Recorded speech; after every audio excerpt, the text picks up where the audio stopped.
Eh bien bonjour, alors aujourd'hui on va faire le débrief de la séance de trading du lundi 8 avril et du mardi 9 avril.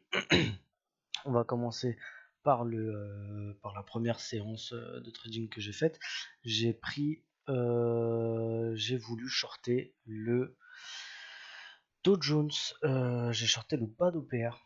Voilà, il y a la petite cassure, le pullback, en tout cas c'est comme ça que je voulais le travailler, ce qui nous a donné, alors le gros problème c'est que les moyennes mobiles elles étaient rouges certes mais elles étaient complètement plates et on a réintégré l'OPR et puis finalement j'ai pratiquement shorté au plus bas.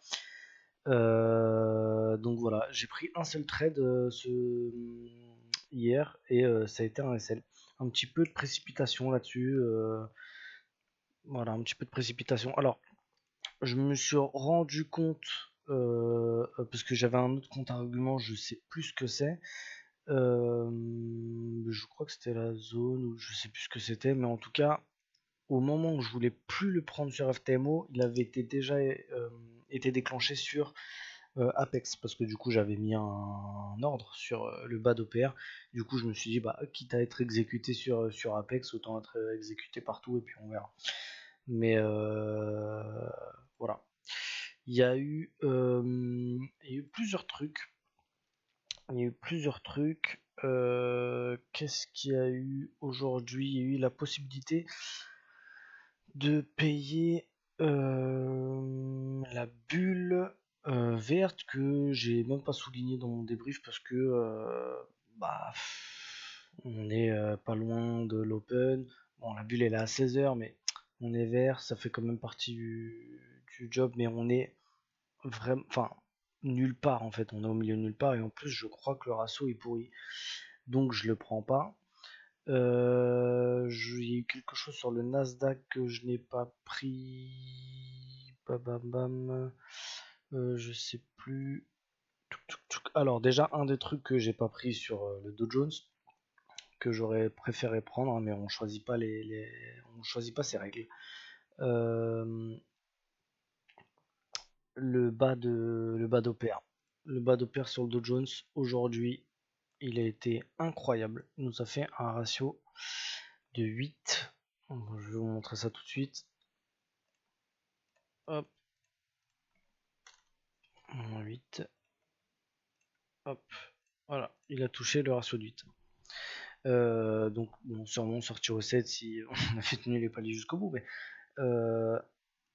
truc incroyable. Alors, il y a la règle des 100 points pour le pullback OPR. Bah là, on a fait 90 tout pile. Je l'ai pas pris à ce moment-là parce que il y avait ce fameux ratio de 1 sur la zone là des 150. Même si on l'avait déjà cassé, bah il y avait la bulle que j'avais pas pris juste en dessous, c'était bizarre. Moi perso, ça me faisait penser à un espèce de réintégration de la petite zone parce qu'on était dans un espèce de range court terme. On était dans un espèce de range intraday, un truc qui ressemblait à ça. Donc je me suis dit, ouais, tu vois, ça réintègre, on va peut-être aller chercher le haut, on sait pas. Bon bah finalement, non. Non. C'était dans le sens du flux. Alors on était un petit peu en dessous les moyennes mobiles, mais on était quand même sur des moyennes mobiles plates et bon, voilà, dans un range. Donc on sait que l'OPR a moins de valeur. Je voulais un signal vraiment 5 étoiles et travailler l'OPR dans un range avec une petite zone intraday juste au-dessus des fesses. C'était peut-être un 4 étoiles, un 4,5 grand max, mais pas un 5. Et je voulais pas refaire la même erreur que j'avais fait la veille, à savoir rentrer sur un 4 étoiles. Bon bah il a fait un gros ratio. Alors il y avait aussi la possibilité de travailler une bulle, c'était sur le Dow Jones, c'était pas sur le Nasdaq tout à l'heure, je croyais que c'était sur le Dow Jones. Je croyais que c'était sur le Nasdaq, c'était bien sur le Dow Jones. Ça faisait une bulle donc à 38 hein, et c'est validé. Ça nous faisait un truc à 60 points.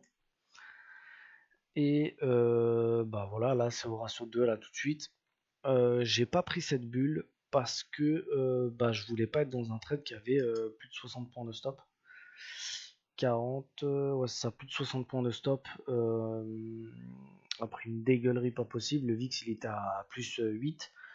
Voilà, je voulais pas un truc qui fasse 60 points de stop alors qu'il y avait la fête demain, alors que machin, je trouvais que c'était un peu trop risqué entre guillemets. C'était pas non plus du 5 étoiles, même si là, factuellement parlant, bah voilà, on est au ratio de 2 et puis ça a quand même fait le job, mais 60 points de stop, franchement, c'est trop. Et puis, je préférais voilà, protéger mon capital et retrouver le niveau de sélectivité que j'avais au mois de janvier, février. Et là, voilà, au mois de mars et à la première semaine d'avril, c'est pas vraiment ce que j'ai montré, la sélectivité. Donc voilà, je voulais retrouver un truc vraiment propre et me dire surtout que le premier trade que je gagne, il est après cette série, il est nickel 5 étoiles, 100% méthode, etc. Tu vois. Parce que d'un côté, ça peut après faire un peu monter la tête, dire oui, mais bon, le trade que tu as rentré, c'est parce qu'il a chaté et machin. Voilà, réussir dans la méthode ou échouer dans la méthode, mais en tout cas dans la méthode. Donc ça a été tout pour les 2 premiers jours. Il y a eu du coup un seul trade, mais plusieurs opportunités qui n'ont pas été prises. Il y avait eu, ah si, il y avait eu la possibilité de payer le Nasdaq. C'était ça. L'OPR Nasdaq, il y avait moyen de faire quelque chose avec. C'était l'espèce de petite réintégration en début de séance, là aujourd'hui, à 16h10, quelque chose comme par là. Que j'ai pas pris parce que dans la méthode, quand il dépasse un ratio de 1, faut pas le prendre. Donc là, il avait dépassé, alors je sais, j'ai plus les chiffres en tête, hein, mais en gros, ça nous faisait un truc comme ça. Il touche le ratio de 1 avant de réintégrer. Et du coup, j'ai bien fait de pas le prendre dans la méthode, puisqu'il a dégueulé juste après. Et voilà. C'est à peu près toutes les opportunités qu'il y a eu. Et voilà. J'espère que le débrief de début de semaine aura plu. Et je vous souhaite une très très bonne soirée.